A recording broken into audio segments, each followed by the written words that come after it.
e acabei olhando para o volume 4, o início do volume 4. Então se depois tu for assistir a aula, não estranha. O que vai acontecer? Um comentário que eu vou fazer aqui sobre corrente elétrica, que eu não fiz lá, porque iniciei o volume 4, eu vou fazer lá depois.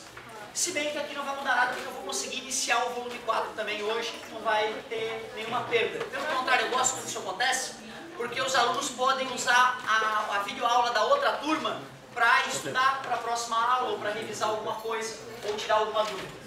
Negócio seguinte, um comentário antes da aula então. Tu sabe, né? Eu faço vestibular todo ano. Sempre que eu tenho a chance de fazer um simulado, que eu não tenho compromisso e os alunos vão ter simulado, eu faço simulado junto para me treinar. E eu fui fazer um simulado esses dias de outro material didático, do positivo, simulado para o Enem. Eu fiz o simulado de ciência de matemática do primeiro ano, estava bem light, bem tranquilinho. Fiz o de ciência da natureza do primeiro ano, descobri que eu sou uma mula em biologia. Cara, primeiro ano do ensino médio, eu era bom em biologia, cara, só tirava 9 e 10. Mas eu esqueci de alguns nomes técnicos, de uns detalhes técnicos ali, que mesmo com a leitura, eu lia 3, 4 vezes, eu não conseguia decidir entre as duas que podiam estar certas. Então tu vê, tem que estudar biologia, urgentemente. E quando eu fui fazer de matemática do segundo ano do ensino médio, eu usei todo o período, cara. Usei das 9 e 10 da manhã ao meio-dia. Eu fiquei 2 horas e 50 fazendo 45 questões. Algumas eram fáceis, mas todas um pouquinho trabalhosas. Todas tinham que fazer uma divisãozinha com vírgula até a segunda ou terceira casa. Porra! E sabe o que eu percebi? Eu só consegui terminar a prova a tempo porque uma hora lá pelo meio da prova eu percebi, eu vou parar de ler essa porra desses textos. E antes de ler essa merda desse texto, eu vou ler a pergunta que o cara me faz. Eu li a pergunta que ele faz, cara, meu Deus, eu não precisava ler o texto todo, eu só li a parte importante do texto. Aí, só por isso eu consegui fechar a prova. Senão eu não ia ter tempo hábil. Eu que estou dando aula há 10 anos, eu não fiz, é claro, né, campeonato mundial de velocidade. Eu fiz calmo para simular um aluno. Mas eu demorei o tempo todo. E aí eu percebi que os alunos que 1 hora depois estavam deitados sobre a prova é que não tinham nem lido a prova. Certo? Pensa sobre isso, cara. Essas provas são feitas para um professor sofrer para fazer. Tu imagina um aluno, né? Tem que usar tudo que tu tem. Tem que ir até o final, que nem um guerreiro. Eu sei que uma hora teu cérebro vai estar tão esgotado que tu vai querer entregar aquela merda, aquela prova do jeito que for. Tu tem que dar uma parada nessa hora, respirar fundo e puxar do pâncreas a raça. Vai! Vai, vamos! Tá beleza, cara? Eu divido isso contigo, porque eu penso o seguinte, se pra mim foi sofrido, imagino pra ti, cara, né? Deve ser, ah meu Deus, é impossível. Não é impossível, é pra ti treinar no limite. Mas eu não trabalho no positivo. Conhece colega aí que estuda em outros lugares, pede pra ele uma cópia, entendeu? Pede pra ele um livrinho, aí tu faz na tua casa, vai na internet que tem gabarito, né? E estuda os teus erros ali. Vale a pena fazer esses estudos, beleza? O simulado dos caras pro Enem é muito bem desenhado, ele simula muito bem o Enem. O Memorex, cara, ele é o resumão das apostilas, entendeu? Então, eu acho que para o aluno que quer fazer um estudo no final, que sobrar tempo para fazer uma revisão no final, poderia ser interessante. Ô, galerinha, agora vamos lá. O que é esse? Era a imagem, é verdade, era o perigo. Intensidade de corrente elétrica. Isso, nome completo, intensidade de corrente elétrica. Depois de um dia de conhecido, corrente elétrica. Uma semana depois, ó corrente. Né? Ó corrente, chega aí. Então, ó. Quantidade de carga elétrica. Depois tu fala quantidade de carga, daqui a pouco carga. Carga elétrica. Variação do tempo. Como é que mede? Qual é a unidade de carga? Coulomb. Segundo, logo I fica Coulomb por que a gente puxa o saco do ampere. Então ampere nada mais é que Coulomb por segundo. O Ohm, quando começou a estudar a corrente elétrica, ele percebia que quanto maior era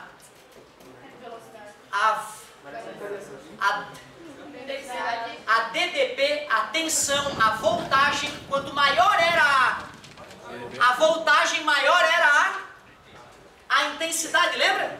Eu fazia um circuitinho bobo, colocava um voltímetro, colocava um amperímetro e quando dobrava a voltagem, dobrava a corrente. Vocês que me falavam isso antes da aula começar, mostrando que a intuição funciona nesse caso. Triplicava a DDP, Triplicava. Ele fez isso com tantos materiais que ele achou que era uma regra infalível. Certo? Aí ele escreveu uma lei. Um resistor é percorrido por uma corrente elétrica que é sempre proporcional à tensão, à voltagem, popularmente falando, aplicada sobre ele. Beleza. Só que a ciência foi evoluindo e percebemos que existem materiais que são semicondutores. E aí, quando a gente vai aplicar a lei de Ohm nesses materiais, a lei falhava, mostrando que com o dobro de tensão, nem sempre era o dobro de corrente elétrica. Podia ser muito mais que isso. Ou podia simplesmente não ter corrente elétrica. Fica à vontade. Então tu vê que loucura. Primeiro tu é ensinado que existe a lei de Ohm. Aí tu vai pro laboratório e bota 10 volts, não acontece nada. 20 volts, não acontece nada. Ah, é isolante então. Aí tu bota 30 volts, uma enxurrada de corrente elétrica. Porra, que merda é essa, o homem errou? Só que nós não vamos eliminar o estudo importantíssimo do Ohm. Nós vamos modificar a fala para continuar válida. A primeira lei de Ohm então ficou modificada assim. Um resistor ôhmico é aquele que a tensão aplicada sobre ele é proporcional à corrente que o percorre. Beleza? Depois que nós definimos resistência elétrica, a lei de Ohm pode ser escrita de uma forma resumida muito prática. A gente pode escrever simplesmente que R é constante. Isto é a primeira lei de Ohm. Vou provar para vocês. Quando dobra o V, dobra o I. Quando triplica o V, e a divisão continua dando o mesmo valor para aquele sujeito que nós estamos estudando. Então, uma forma de expressar a primeira lei de Ohm é: a resistência de um resistor ôhmico é constante. É a mesma coisa que falar a primeira lei de Ohm. Uma outra forma ainda geométrica de explicar a primeira lei de Ohm: o gráfico V por I é uma reta crescente que passa pela origem, que nasce na origem, para ser mais preciso. Beleza? Então tu vê, né, cara, agora não precisa mais daquela fala compridona. Para um resistor ôhmico, a corrente e a tensão são diretamente proporcionais. Fica uma fala muito grande, é melhor lembrar, resistor ôhmico é constante. Isso aqui é a primeira lei de Ohm. Isto aqui é a primeira lei de Ohm? Não, isto é a definição de resistência elétrica. Resistência elétrica. Eu ainda te falei, né, que eu prefiro usar essa fórmula nesse formatinho. E eu chamei de fórmula sagrada dos circuitos elétricos. Por favor, 3 exemplos toscos para o uso dessa primeira definição de corrente elétrica. Qual é a quantidade de carga? Ele forneceu. Está dividindo, passou multiplicando, acabou. Gol. Um exemplo tosco. Qual é a intensidade? Aí ele fornece a carga e o tempo. Meu Deus, tu divide é gol. 3. Qual é o tempo? Ele fornece a intensidade e a carga. Está dividindo, passou multiplicando, está multiplicando. 3. Meu Deus. Então tu vê, né? Tu já está te preparando para o que tu vai enfrentar nos exercícios. 3 exemplos bobos. Qual é a voltagem? Dá o R e o I, multiplica é gol. Qual é o R? Dou o V, dou o I, passa dividido é gol. Qual é o I? Dou o V, dou o R é gol. Já fizemos até os exemplos, né? Eu tô seco para fazer uma situação assim contigo. Pena que não é a aula de hoje ainda. Mas eu tô louco para fazer uma coisa assim, ó. 10 ohms, 40 ohms, ligados a 100 volts. E aí, cara, o que tu acha que vamos fazer para matar esse circuito aí? Não acredito. Pô, tu vê, né, cara, tu nem teve a aula ainda, mas no teu coração 10 ohms com 40 ohms é o mesmo que 50 ohms. Transformamos um circuito que nós não conhecíamos numa dos exemplos bobos. Isso é o I que nós vamos achar, parabéns. 100, 50.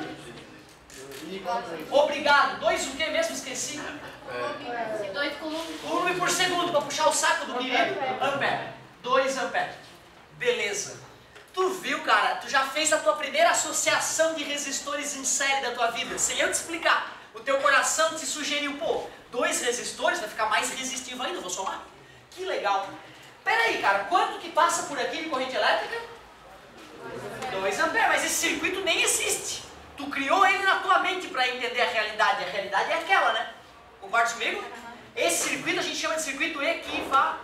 É porque ele equivale ao real, mas ele não existe na verdade. Então, se, por exemplo, eu for botar um resistor ali de, sei lá, 150, só que de 150 é muito caro. Eu poderia botar um de 100, de 50 para ficar mais barato o mesmo resultado? Fazem isso todo dia. A indústria de resistores começou a padronizar. Ela não faz resistores de p-volts, de p-ohms, perdão. Ela faz de 1, de 2, de 3. Se tu precisar de 3,14, ou tu manda fazer que é caro, ou tu vai usar uma composição dos resistores que vendem ali na esquina para fazer o teu resistor. É isso que a gente faz na prática. Ótima ideia. Não, tu vai ter que achar o valor exato. Né? Para um circuito funcionar, se tu precisa de 13,14 ohms, tu vai ter que dar um jeito de obter aquele valor. E relaxe porque existem resistores variáveis, chamados potenciômetros. Aí tu gira um botãozinho, ele aumenta ou diminui, certo? No rádio, por exemplo, tu gira o botãozinho, diminui a resistência, passa mais corrente, o som aumenta de volume. Tu gira o botãozinho para o outro lado, aumenta a resistência, vai menos corrente para a caixa de som, reduz o volume. Tu vê que legal, ó, quando tu muda o som da tua TV, tu tá mexendo num resistor variável. Muito legal. Pessoal, a inscrição do simulado de vocês é terça e quarta, dia 10 e 11, tá? Vou deixar aqui para pôr no mural, depois imprimo o boleto, peço um boleto ali, pago e vamos lá. Pode imprimir até o dia da inscrição, pagar até o dia da inscrição, é isso, né? Sim, a inscrição tem que ser feita dia 10 e 11, podem pagar e se inscrever no mesmo dia, tá? É legal isso aí, galerinha, porque tu vê, né? Bobeou no dia vestibular, já era. Meu filho foi com 5 em ciências. Adivinha por quê? Perdeu uma prova. Perdeu uma prova porque, não, a mãe falou que a gente ia viajar, eu achava que não tinha prova no dia.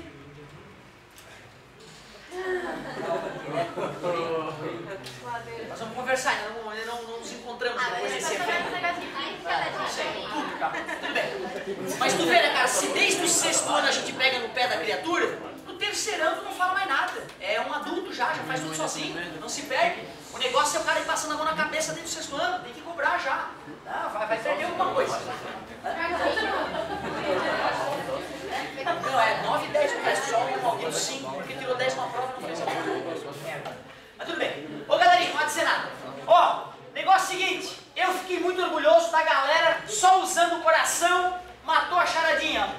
Mas eu pergunto, quanto é que tá chegando aqui de corrente? 2. Obrigado, quanto é que passa por esse? 2. E por esse? 2. Legal! Olha o que tu aprendeu, nem é aula, nem é aula original, mas tu aprendeu que numa associação em série de resistores, além da resistência equivalente ser a soma, a corrente que percorre o resistor é sempre a mesma. Desprezo. Mas tudo bem. Isso aqui. Não queria que eu ficasse orgulhoso não, né, querido? Então olha só, como é que faz aqui, né, querido? Vamos. Quantos volts tem nesse cara? Quantos volts tem nesse desafio? Né? R vezes I, né? Deixa eu ver. É verdade, ó. R vezes I. 40 ohms, 2 amperes, 80 volts. Se eu estava usando 100 e aqui absorveu 80, nem é aula, mas a galera já está começando a entender o que está acontecendo. Faz sentido, né? O cara que resiste 4 vezes mais, para poder passar os mesmos 2 amperes, vai ter que ter 4 vezes mais energia aplicada nele, né? Mas não é hoje, isso é só no futuro. Só no futuro, é que eu não resisto. É que eu não resisto. Beleza. Cara, olha que legal. Olha que legal. Resiste na verdade, né? Intensidade de corrente elétrica, uma definição nova em nossas vidas. Resistência elétrica, uma definição nova, que eu gosto de usar desse jeito. O mundo usa URI, eu não gosto de U, não sei porquê. Pessoal, essa parte. Primeira lei de Ohm, o resistor é só se for ômico. Se não for ômico, não é. E agora, cara, isso é o filé da aula. O que eu vou fazer daqui em diante é perfumaria. Não é que não posso te cobrar uma perfumariazinha, entendeu? Tu tem que saber um pouquinho de perfumaria também. Ou alguns podem chamar de cultura inútil. Mas, às vezes, o vestibular nem sempre ele vai na parte mais importante. Às vezes ele quer pegar um detalhezinho. Detalhes sobre a corrente elétrica. É perfumaria. Contínua. O que é uma corrente contínua? Poxa, se eu for fazer o I em função do tempo, quer dizer que ela não muda de valor. Certo? Já uma corrente alternada, olha o que o nome está dizendo.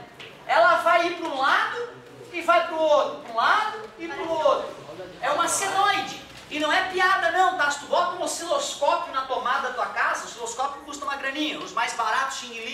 R$500. É um osciloscópio, Xing Ling, da China. Lembra? Osciloscópio, relaxa, querido. Osciloscópio. Vai na Eletroparts, qual é o mais barato? R$1,500. Aí tu compra o osciloscópio. O osciloscópio, tu vai engatar ele na tomada, ele não vai ler a tensão eficaz, que é uma coisa que eu só vou te ensinar futuramente. Ele vai ler a verdade da tomada. Ele não vai ler 220 volts. Ele vai, primeiro tu vai botar ele, tu vai ligar ele, a tela vai começar a ficar assim, tu vai ficar doido, hein? Aí tu vai apertar no pause, aí tu vai pausar a tela, para poder enxergar. Vai ser tão rápido o que vai acontecer, o que vai ser lido na tomada, que tu não vai enxergar. Aí tu vai pausar a tela. Quando tu pausar a tela, se tu estiver medindo a tensão, tu vai perceber que a tela está medindo uma tensão de 310, alguma coisa volts a menos 310 volts. E tu vai perceber que em um segundo, essa coisa vai ter ido para cima e para baixo 120 vezes. É bem louco o osciloscópio. Ou seja, quando tu pega o voltímetro, aquele ali que tu compra na 1001, por 5 pila, Xing Ling, tu bota na tomada, ele mede para ti 220 volts. É mentira! Não existe 220 volts na tomada. O que existe na tomada da tua casa é uma tensão oscilante de mais ou menos 310 volts, que oscila 120 vezes por segundo. Por isso que queima as coisas. Na verdade, seria equivalente a uma tensão contínua de 220. Como as pessoas vão entender muito melhor isso e poucas pessoas têm matemática para entender senoides e cossenoides, a gente mente para elas dizendo, não, relaxa querida, é 220 volts. É mentira. Então tu vê, né, cara, o eletricista ele faz as continhas dele a partir de uma matemática simplificada, criada pelas pessoas geniais que construíram a rede elétrica, para o cara menos habilidoso em matemática poder ser um eletricista e não se zangar com a vida, certo? Não tem que estudar senoide profundamente para entender a verdade que ocorre no dia a dia dele.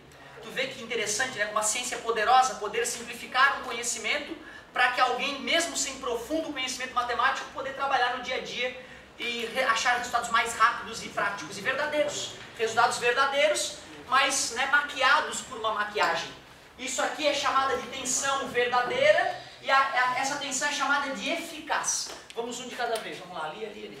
Se você colocar alguma coisa que é 110 na tomada de 220, vai dar... Sempre queimará. No contrário. Nunca queimará. Mas ele Isso. funciona, né? Hã? Mas ele funciona. E não funciona.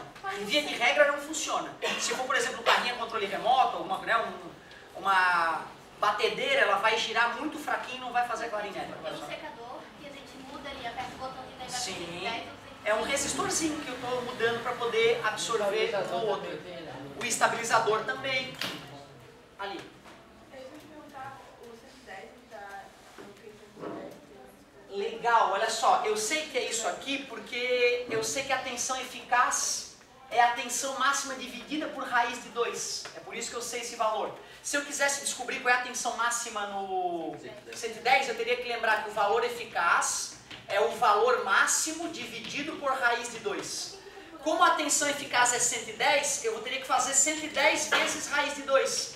Como raiz de 2 é 1.4 mais ou menos, eu multiplicaria para ver qual é o Vmax em 110 volts. Isso nós vamos ver com calma no final do ano, tá? Certo? Já libero ali, alguém fazer uma colocaçãozinha por aqui. Aquelas lâmpadas que são mais fortes, elas queimam mais. Aquelas incandescentes, tu diz, talvez, né? Não, aquelas que tem um abajur e ele fica se mexendo, se aquece. Ela aquece bastante. Aquece bastante, porque ali ocorre o famoso efeito Joule, que é a transformação de energia elétrica em calor. Perfeito. Mas espera aí, a corrente elétrica, se ela foi conectada numa tomada, ela está fluindo sempre para o mesmo lado? Não, né? Quer dizer que se ela foi para um lado, parou e teve que ir para o outro lado, se em algum momento a corrente elétrica para poder oscilar, concorda que algo que oscila tem que parar? Na hora que para, o efeito Joule cessa e a lâmpada dá uma esfriada, né? Está piscando a lâmpada. Aquela lâmpada pisca. Ela pisca tão rápido que tu não percebe. Olha como o cérebro e o olho humano são falhos e mostram uma realidade deturpada. Por isso que é tão difícil. Essa não, porque ela tem um reatorzinho ali, mas ela está oscilando, ela é oscilante, não é fixa a oscilação, a luminosidade dela. Se tu filmar com uma câmera de altíssima velocidade, tu vai ver que a luminosidade do ambiente estava piscando um pouquinho. Só que isso ocorre tão rápido que o nosso cérebro não consegue perceber. Que nem o cinema não tem movimento. Lembra? O cinema é uma alucinação, o movimento que teu cérebro compõe para ti. É uma série de fotos paradas no cinema, lembra disso? E teu cérebro te ilude com isso. Ou seja, tu só consegue observar algo se aquela coisa que tu vê demora mais do que 0,1 segundo aproximadamente. Se algo ocorre na tua vida no intervalo de tempo menor do que 0,1 segundo, é como se não tivesse existido. E aí eu até acho que falei pra vocês daquele filme Clube da Luta, né? Não comentei com vocês? Que o diretor, uma hora, bota um pênis no meio do filme, do nada, não tem nada a ver com a história. Entre um quadro e outro, ele bota um quadro de um pênis lá. 90% das pessoas que assistem aquele filme não enxergam aquele pênis. Um amigo meu me comentou, né? Pô, tá, pênis. Ele é psicólogo, né? Um cara mais liberal. Eu fiquei, peraí, o que houve? Ele, não, tu viu? Apareceu um pinto ali. Eu, tu é doido, cara? Apareceu um pinto ali. Por que apareceria? Ele falou, volta o filme. Eu voltei e não é que tinha um quadro com um pênis? Aquele filme, as propagandas subliminares, os testes que nós fizemos não funcionaram. Que a ciência fez. Nossa, nunca fiz teste nenhum. Então, na verdade, é o seguinte, ó. A ciência, ela testou mensagem subliminar, sabe? Tipo propaganda. Mas os resultados foram nulos, praticamente. Não que não possa funcionar um desenho diferente, né? Tipo o formato da Coca-Cola, o corpo de mulher, aquela história toda. O M do McDonald's, os seios, aquela história toda, né? Isso tudo é fato. Pavlov é o psicólogo que estudou isso. Então nós dominamos as pessoas com propaganda. Fazemos elas comprarem o que elas não comprariam se nós não fizéssemos a propaganda da maneira certa. Pô, a propaganda do cigarro. Eu acho cigarro nojento, tenho ânsia de boca quando eu trago um cigarro. Mas eu vejo a propaganda, aquele tipo pessoal bonito, liberal e descolado, vai fumar. Certo? Tá? Então tu vê, né? Tem que estudar psicologia para não cair nas propagandas que esse Pavlov inventou, que o bicho era foda, ele entendia o ser humano como ninguém. Então uma corrente, Só um pouquinho. uma corrente é contínua e alternada ao mesmo tempo, depende da forma como tu analisa? Não. Olha só, a corrente que eu liguei nessa lâmpada, ela veio da rede elétrica. A nossa rede elétrica é contínua ou oscilante? Então a corrente ali é oscilante. Eu não percebo essa oscilação porque ela é muito rápida. Porém, se eu for treinar um eletrotécnico, um eletricista, se eu contar a verdade para ele, é possível que ele desista da carreira. Eu uso uma matemática que maqueia a verdade, para ele poder fazer os cálculos, chegar a resultados que simulam a verdade. Então não seria o real? Não é o real. Quando eu digo que tem 220 volts na tomada, é uma mentirinha. É uma mentirinha. E a mentira seria... Sim, mas isso aqui é o que acontece no carro, né? No carro, por exemplo, é uma tensão de 12 volts que vai gerar uma corrente de, sei lá, 6 amperes, por exemplo, ou 5 amperes, ou 10 amperes. Ó, corrente. Como a tensão é alternada, a corrente elétrica também vai ficar alternada. Concordas? Desculpa ali. Desculpa. Me perdoe. Como é que é? Olha, o resistor ele é feito para aquecer sem derreter. Ele é feito para isso. Muitos resistores são feitos para a vida infinita, para ele ficar ligado 100 anos e continuar funcionando normal. Quando um resistor derrete é porque não respeitamos o que o fabricante disse, colocamos uma tensão maior do que a projetada e esquentou mais do que devia a ponto de derreter. Pois então, aí agora tu vê, aquele material, ele vai esquentar todo dia e vai esfriar. Esquentar e esfriar, dilatação, contração. Uma trinquinha qualquer de defeito dentro dos átomos começa a se expandir, algum tempo depois rompe a resistência.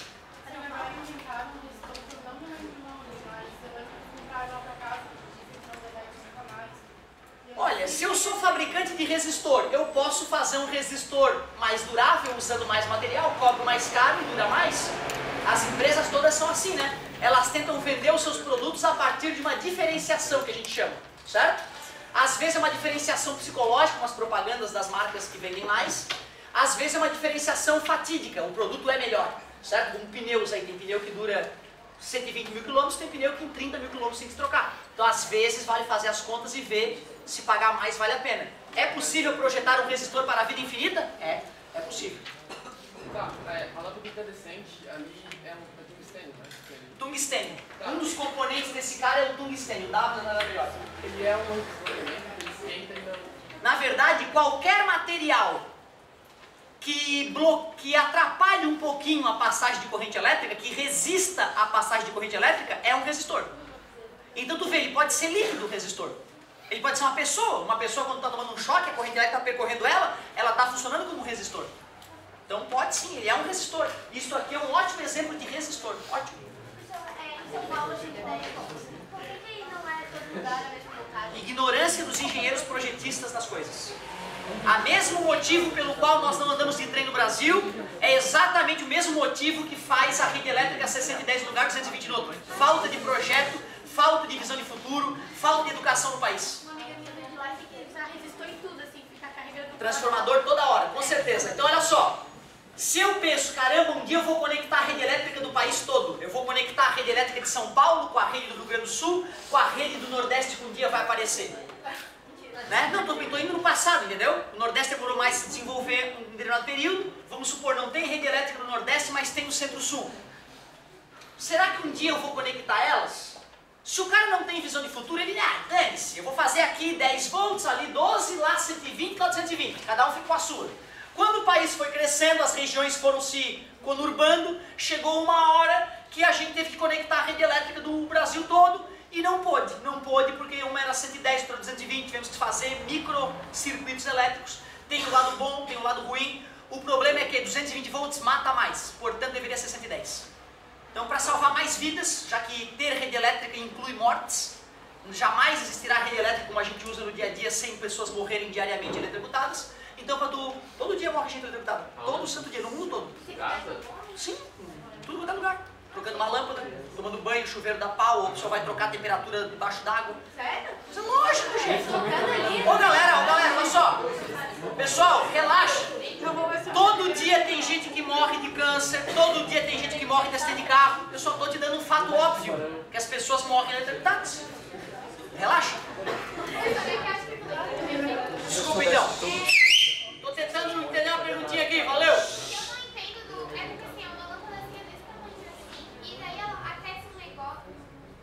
É feito pra não pegar fogo. Aí se tu bota um negócio de pano em cima, o pano começa a sair fumaça e não sei o que.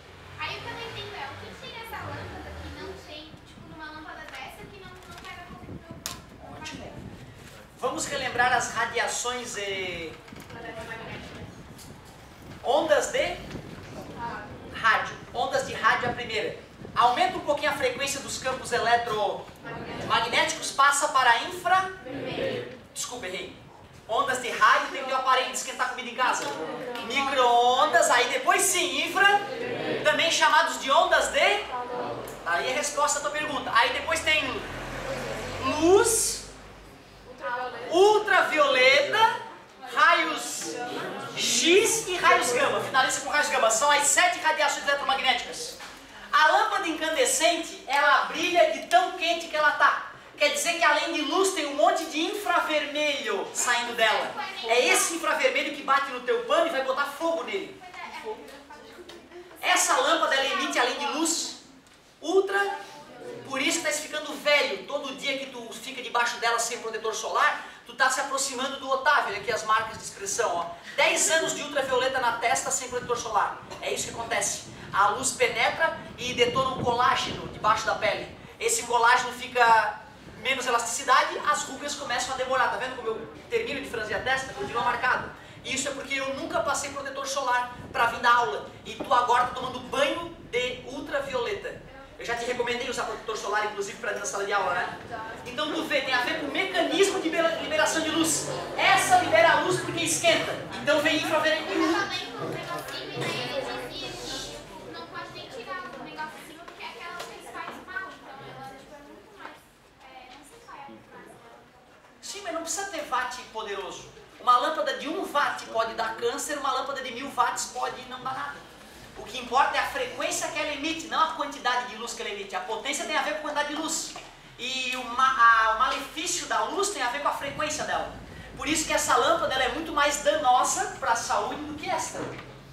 Porque essa aqui emite um monte de ultravioleta. Essa emite quase nada de ultravioleta, bastante infravermelho. Infravermelho meu corpo mesmo emite. Então se aquela luz fizesse mal, as pessoas me fariam mal.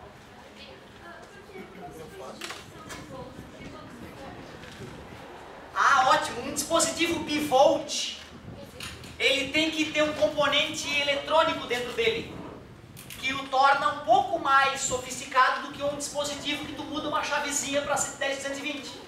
Então só vale a pena uma empresa fazer um dispositivo bivolt se ela faz uma quantidade enorme, se ela faz em pequena quantidade ia sair caro.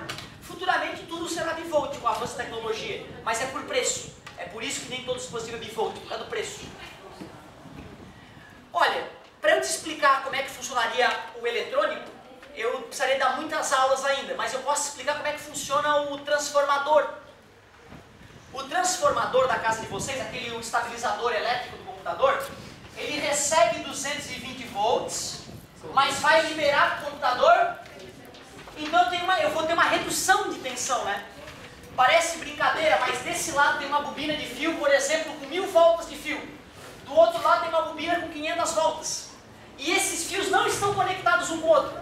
A energia passa pelo ar, tá? Então 1000 voltas de fio aqui conectado na tomada 220 volts, sem conexão de fio, 500 voltas de fio com a saída.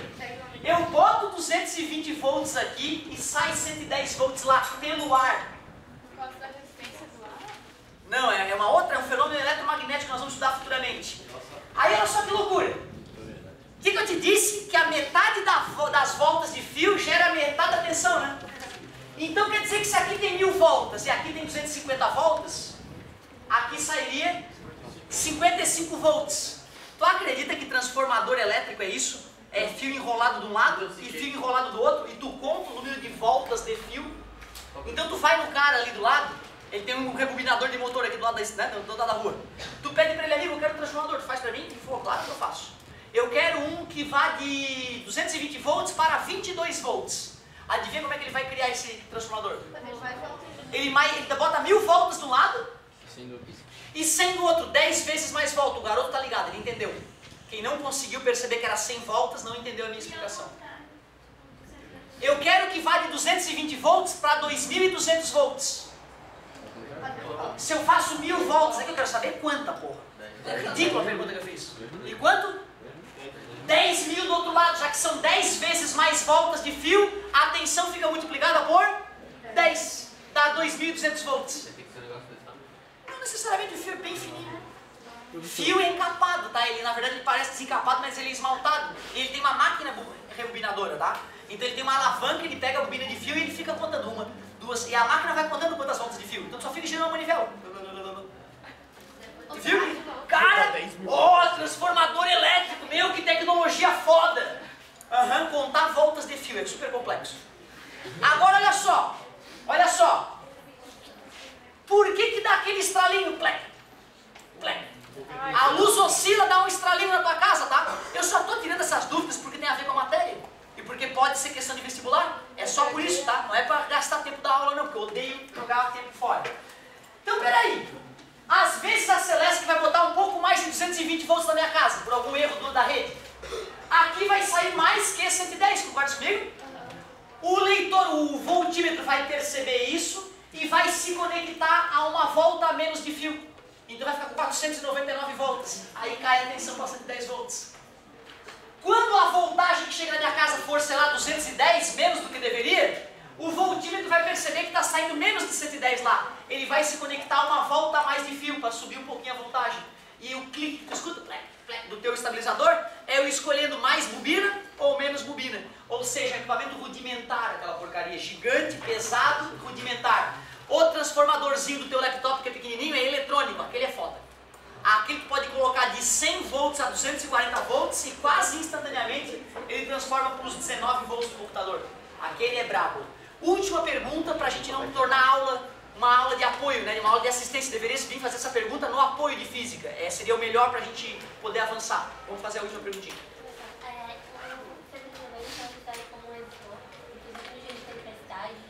Tu vê, ó, o estabilizador, isto acaba ficando um resistor de tanto fio que tem. Isto acaba sendo um resistor, mas o que torna a conversão de voltagem possível não é o resistor, é a diferença de fio enrolado ali. Por incrível que pareça, é a diferença da bobina. Para que vocês entendam isso, eu vou precisar de mais tempo. Na tempestade, desligue. Porque quando cair um raio de 1 milhão de volts lá da tua casa, a tensão aqui não vai passar um pouquinho de 220 volts, pode chegar a 1000 volts. Ou mais, vai fritar o teu estabilizador. Não vai dar tempo nem dele reagir. Certo? Nesses casos, nem os disjuntores salvam os equipamentos elétricos da casa. Porque a corrente elétrica passa pelo disjuntor, ele tem um delay para desarmar. E como é uma corrente elétrica brutal, vai queimar. Eu lembro que uma vez caiu um raio numa árvore perto da casa do meu pai, porra, TV ninja, projetor, tudo fritou. Tudo. Né? Então não adianta. Ele, vou deixar ligado, pau, se arrombou, tô com um prejuízo danado. Não custa, tá? Relampejando, tá próximo da tua casa? Deu barulho, contou poucos segundos já aí. Deu um clarão, contou poucos segundos, já deu barulho, quer dizer que tá caindo perto da tua casa. Tira da tomada, espera meia hora, lê um livro, depois tu liga de novo. Economiza dinheiro. Então para que serve o estabilizador afinal, senão... Para não queimar quando tem poucas variações. Se chegar aos 230, se chegar aos 210 volts por erro da Celesc, o teu estabilizador deixa o teu computador funcionando direitinho. Só para isso. Ah, detalhe, no Brasil, as casas não são aterradas pela Celesc como deveriam. Então se queimar, tu pode ir cobrar da Celesc a queima pelo raio. Só no Brasil. Se em outro lugar do mundo um raio queimar teu equipamento, perdeu. No Brasil, como a rede elétrica é mal feita, a Celesc tem que judicialmente pagar o problema do raio. Ele pediu. Depois ele pagou primeiro, depois faz a documentação toda, que demora para eles se ressarcirem. Professor, mas Celesc é só de Santa Catarina, lá. É disso, a Telesp, a rede, né, a concessionária de energia, deveria falar de maneira genérica. Então dizer que ele vai salvar o teu aparelho não vai queimar os dois, vai queimar o aparelho. Vai queimar, se for raio, vai queimar os dois. Tá, e o disjuntor, ele desarma quando aquece o fio, certo? Quando aquece o fio ou quando a tensão aumenta. Os modernos têm dois mecanismos de desligamento, o aquecimento ou o aumento da tensão. Só que ele tem um delay, ou seja, aumentou para 300 volts muito rápido, vai passar os 300 volts alguns microsegundos, que pode ser o suficiente para queimar o aparelho. Então tem disjuntores de alta velocidade, que são mais caros, que aí protege de raio. Só que aí é um investimento um pouco mais alto, beleza? As próprias empresas instalam isso. Pessoal, eu vou ter que dar uma avançadinha. Eu estou adorando a participação de vocês, está incrível, só que a gente tem que avançar. Olha só, galerinha. Até agora eu só estava trabalhando com corrente elétrica nos sólidos, que era fio, né? Fio não é sólido? Quem é que transporta a carga dos sólidos? Não são os prótons? Não, são os nêutrons. Ah, o próton e o nêutron estão grudados no núcleo. E os átomos dos sólidos, é que eu sou antigo, eu boto o Czinho, antigamente era elétron, doente. Os átomos estão agarrados, tá beleza? No sólido, concorda comigo? O átomo não sai passeando dentro da estrutura do sólido, não é isso? Quem é que está por fora do átomo? Quem é que pode quicar de átomo para átomo? Então os agentes transportadores de carga elétrica no sólido sempre serão os elétrons. Porém, se eu tenho água pura e conecto então um fiozinho na tomada, o outro fiozinho eu conecto na lâmpada. A lâmpada ela tem um pluguezinho que é na bundinha dela ali embaixo, o outro pluguezinho é na lateralzinha dela. Concorda comigo? Acende ou não acende a lâmpada? Não. Por que não? Porque falta sal. Porque a água é água pura, água destilada, água que mata, água de bateria. Nunca tomem água destilada porque ela mata. Bom, porém, se eu pego água de torneira ou se eu boto NaCl ali na água, a molécula de água que é polar ou apolar? Polar. Que é polar, né? Oxigênio eletronegativo, né? Vai ionizar. Isso, na verdade, as moléculas de água vão abraçar o Na+, o oxigênio próximo delas, e vão abraçar o Cl com os hidrogênios próximo delas. Ou seja, eu vou ter cargas positivas flutuando na água. Nessa hora a lâmpada acende. Porém, eu vou ter cátions andando para o lado e ânions. Então os transportadores de carga são cátions e ânions. Beleza? Íons de maneira geral. Eu gosto de lembrar que são cátions e ânions para lembrar que eles estão em sentidos opostos. Íons, mais econômico. E ali dentro, é sólido, líquido ou gás que está transmitindo corrente elétrica?